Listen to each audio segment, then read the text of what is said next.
Assalamu alaikum. Today we will discuss about isozymes, ribozymes and enzymes. सबसे पहले हम देखेंगे कि आइसोजाइम्स क्या होते हैं। आइसोजाइम्स बेसिकली इसको सबसे पहले डिस्कवर किया था R.L. हंटर्ड एंड क्लेमेंट मार्केट ने इन 1957। इसकी जो बेसिकली एग्जांपल्स हैं एमाइलेज, ग्लूकोकाइनेज, लैक्टेट डिहाइड्रोजिनेसिस जो है वो आइसोजाइम्स की एग्जांपल्स हैं।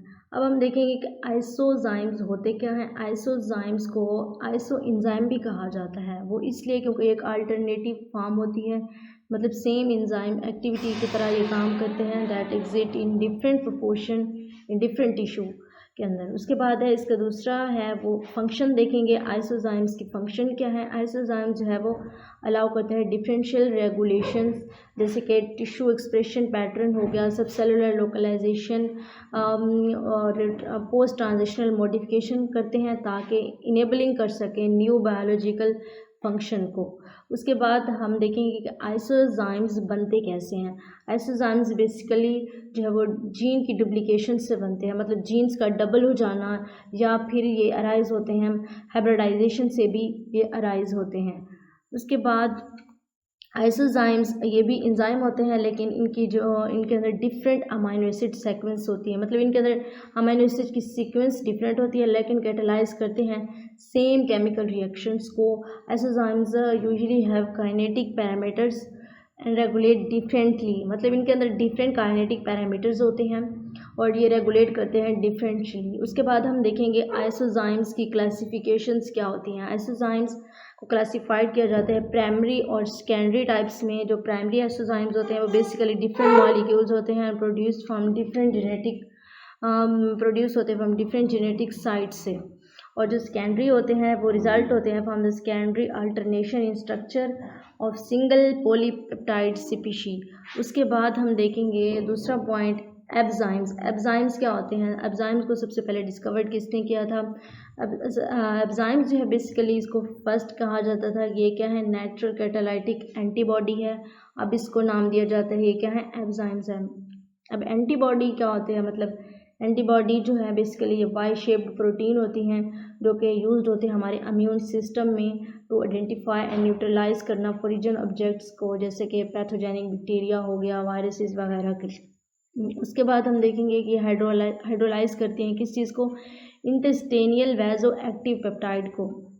मतलब इंटेस्टेनियल वैजो एक्टिव जो पेप्टाइड होता है ये एक ऐसा पेप्टाइड हार्मोन होता है और इसमें जो कि वैजो एक्टिव होता है इन द इंटेस्टाइन, और जो है ये क्या होता है ये पेप्टाइड जो है वो 28 अमाइनो एसिड्स में होता है। उसके बाद इसके फंक्शंस की बात करें कि एब्जाइम्स के फंक्शंस क्या हैं। एब्जाइम्स के बेसिकली फंक्शंस ये है कि ये उन साइट्स पे ज़्यादा जो है वो बाइंड होता है जहाँ पे वायरस जो है वो इंटर हो रहे होते हैं। कौन से वायरसेस जहाँ से इंटर होते हैं वहाँ पे जाके उन साइट्स को कैटालाइटिकली जो है एब्जाइम्स डिस्ट्रॉय करते हैं and then attack another HIV viruses, और जो HIV वायरसेस होते हैं उनको अटैक करते हैं। HIV वायरसेस बेसिकली एक ऐसे वायरसेस होते हैं जो कि हमारे टारगेट करते हैं हमारे वाइट ब्लड सेल्स को, हमारी बॉडी के अंदर मतलब जितने वाइट ब्लड सेल्स होते हैं ना उनको टारगेट करते हैं और हमारे इम्यून सिस्टम को वीक करते हैं। और इसी तरह एक सिंगल एब्जाइम्स मॉलिक्यूल जो है वो डिस्ट्रॉय कर सकता है थाउजेंड्स ऑफ HIV वायरसेस को। अब हम देखेंगे एब्जाइम्स बनते कैसे हैं। इनका सक्सेसफुल वे यही है इसको प्रोड्यूस करने का कि एंटीबॉडीज़ को जितना ज़्यादा हम राइज अप करेंगे अगेंस्ट ट्रांजिशन स्टेट एनालॉग्स के, उतनी ही ज़्यादा एब्जाइम्स जो है वो बनते जाएंगे।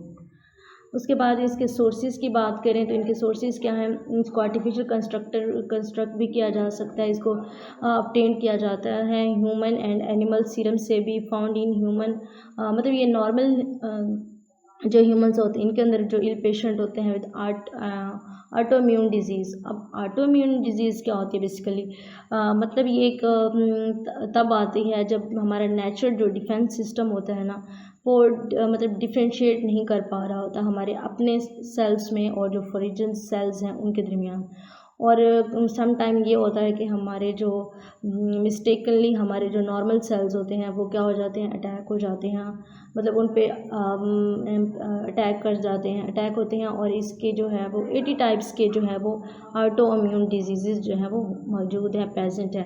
These are capable of hydrolysing, ये हाइड्रोलाइजिंग भी करते हैं, प्रोटीन को हो गया, DNA, RNA एंड पॉलीसेकेराइड्स को ये हाइड्रोलाइज भी करते हैं। उसके बाद एक इसका बेसिकली जो कंसेप्ट है एंजाइम्स का, बेसिकली ये क्या है, फ्रॉम एंटीबॉडी एंड एंजाइम है। इसको कैटम कहा जाता है, मीन्स कि ये एक कैटालाइटिक मोनोक्लोनल है। और इसको कैटालाइटिक एंटीबॉडी भी कहा जाता है क्योंकि ये इसके अंदर monoclonal antibody with catalytic activity होती है। उसके बाद तीसरा है राइबोजाइम्स। राइबोजाइम्स क्या है, ribozymes is a ribonucleic acid enzyme होता है जो कि कैटालाइज करता है केमिकल रिएक्शंस को। द राइबोजाइम्स एक तो कैटालाइज करते हैं केमिकल रिएक्शंस को और दूसरा कैटालाइज करते हैं स्पेसिफिक रिएक्शंस को। कैटालाइज करता है in a similar way of that protein enzymes और आल्सो कॉल्ड, इसी वजह से इसको जो है वो कैटालाइटिक RNA कहा जाता है। और इसके जो राइबोसोम्स जो हैं वो कहाँ पे होते हैं, राइबोसोम्स में होते हैं, वहाँ पे होते हैं where they join amino acid together and form a protein chain, जहाँ पे ज्वाइन होकर ये क्या बना देते हैं, together to form a protein chain बना देते हैं। उसके बाद इसकी एग्जांपल्स की बात करें तो दो तरह की हैं, स्मॉल राइबोसोम्स हो गया बेसिकली, और दूसरा जो है वो लार्ज राइबोसोम्स।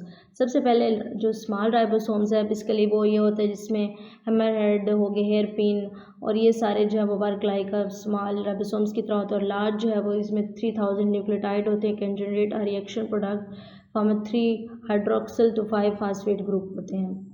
उसके बाद इसका फंक्शन क्या है राइबोजाइम्स का, कि ये एक RNA मॉलिक्यूल होता है, ये ब्रेक करता है और बाद में कोवलेंट बॉन्ड बना देता है विद न्यूक्लिक एसिड मॉलिक्यूल के साथ। और इनके अंदर ग्रेट पोटेंशियल एडवांटेज होता है और ये मतलब इनके अंदर बाइंड स्पेसिफिकली अपने आप को बाद में ये बाइंड कर लेते हैं टू द मैसेंजर सबस्ट्रेट के साथ, के साथ ये जो है अपने आप को बाइंड कर लेते हैं। इसके एप्लीकेशंस की बात करें राइबोसोम्स की तो इसमें इंक्लूड होते हैं hammer head ribosomes which can be used in the study, ये मतलब इस्तेमाल होते हैं जैसे कि जीन के फंक्शंस को या जीन की थेरेपी को यूज़ करने के लिए जो है ये यूज़ होते हैं। उसके बाद इसका कॉन्सेप्ट यही है कि बस ये जो है बेसिकली किस तरह के टाइप होते हैं, ये राइबो न्यूक्लिक एसिड होते हैं, एक तो हमने कहा क्योंकि ये केमिकल रिएक्शन को कैटालाइज करते हैं, और दूसरा जो स्पेसिफिक सिमिलर फंक्शन होता है प्रोटीन एंजाइम का, इसको कैटालाइटिक RNA भी कहा जाता है जो कि राइबोसोम्स में होता है, ये पहले हम देख चुके हैं। Thank you so much.